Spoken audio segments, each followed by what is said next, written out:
Assalamualaikum, saya Rafiq Muad Lubis dengan NIM 22055507 akan menjelaskan sedikit materi tentang PDTM Pendidikan Dasar Teknik Mesin. Materi awal dalam pendidikan dasar teknik mesin mencakup konsep-konsep dasar yang menjadi dasar bagi pemahaman yang lebih mendalam tentang bidang tersebut. Beberapa materi awal yang umum dalam pendidikan dasar teknik mesin meliputi 1. Dasar-dasar teknik mesin termasuk sejarah, perkembangan dan peran teknik mesin dalam industri dan masyarakat.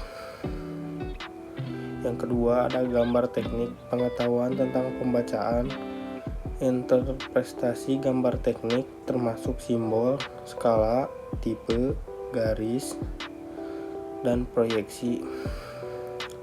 Yang ketiga, ada bahan teknik, pemahaman tentang sifat dan karakteristik berbagai bahan yang digunakan dalam teknik mesin seperti logam, plastik, keramik, dan komposit. Yang keempat, ada matematika teknik, konsep dasar matematika yang relevan dalam teknik mesin termasuk aljabar, trigonometri, kalkulus, dan persamaan diferensial. Yang kelima, ada mekanika, pengenalan prinsip-prinsip mekanika termasuk kinematika, dinamika, dan statistika. Yang keenam, ada termodinamika, konsep dasar termodinamika yang meliputi energi, kerja panas, dan siklus termodinamika. Mesin-mesin dasar, pemahaman tentang mesin-mesin dasar seperti mesin pendingin udara, mesin pembakaran dalam, mesin listrik, dan sistem hidrolik. Materi-materi ini membentuk dasar untuk pemahaman yang lebih lanjut tentang teknik mesin dan biasanya diikuti dengan pemahaman yang lebih mendalam tentang topik-topik khusus seperti desain mesin, sistem, kontrol produksi, dan manufaktur, dan lainnya. Di sini saya akan menjelaskan sedikit dan beberapa poin dari gambar teknik. Gambar teknik adalah representasi visual yang digunakan untuk mengkomunikasikan informasi teknis tentang suatu objek atau sistem. Materi dasar dalam gambar teknik mencakup pemahaman tentang pembacaan dan interpretasi gambar teknik, termasuk simbol, skala, tipe, garis, dan proyeksi. Berikut adalah penjelasan singkat tentang setiap elemen tersebut. 1. Simbol-simbol digunakan dalam gambar teknik untuk mempresentasikan objek, fitur, atau instruksi secara visual. Contoh simbol: segitiga yang dapat digunakan untuk mempresentasikan petunjuk sudut. Simbol lingkaran dapat mempresentasikan lubang, dan simbol garis dapat mempresentasikan alur pemotongan. Yang kedua, ada skala.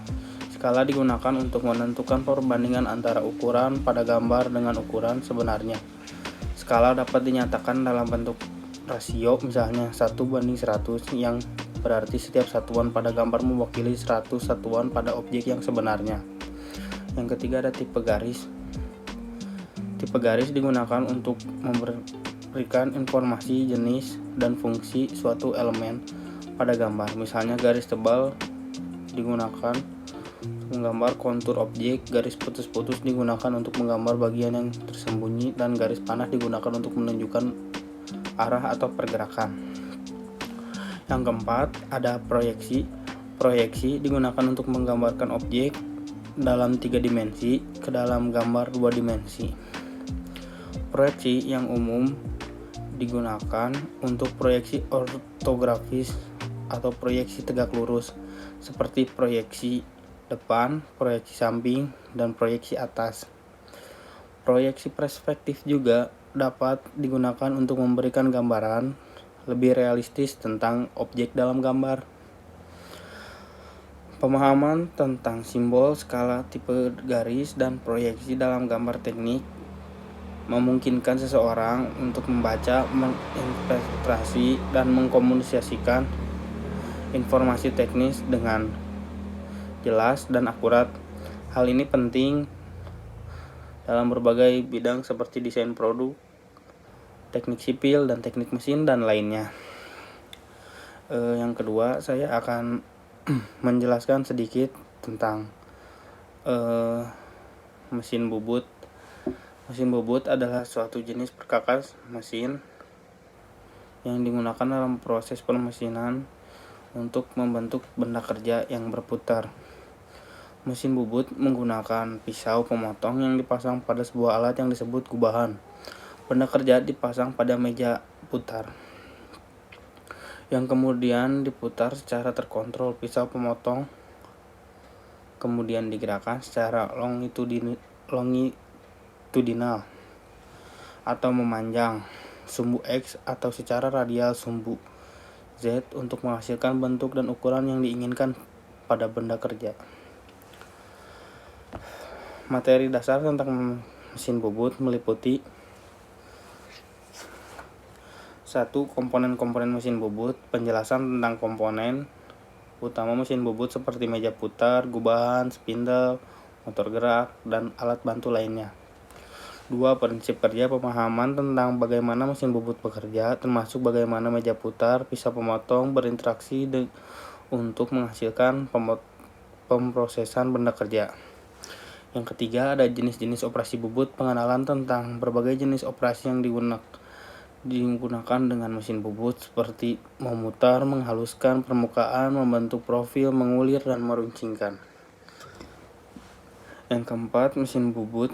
Pengaturan mesin bubut. Penjelasan tentang cara mengatur memasang benda kerja pada mesin bubut, termasuk pengaturan alat, pengaturan posisi pisau pemotong. Yang kelima, alat-alat potong dan pahat. Pengetahuan tentang berbagai jenis alat potong dan pahat yang digunakan dalam mesin bubut seperti penggunaannya mencapai hasil yang diinginkan. 6. Kecepatan dan umpan. Yang ketujuh, keselamatan dalam penggunaan mesin bubut. Penekanan pada praktik keselamatan yang benar saat menggunakan mesin bubut, termasuk penggunaan alat pelindung, pengendalian serpihan, dan pengalaman keadaan mesin saat beroperasi. Materi dasar ini membentuk dasar pemahaman untuk menggunakan dan mengoperasikan mesin bubut dan diperluas dengan pemahaman yang lebih mendalam tentang teknik-teknik lanjutan dan aplikasi praktis dalam memprosesan benda kerja. Sekian dari saya yang bisa saya sampaikan. Assalamualaikum warahmatullahi wabarakatuh.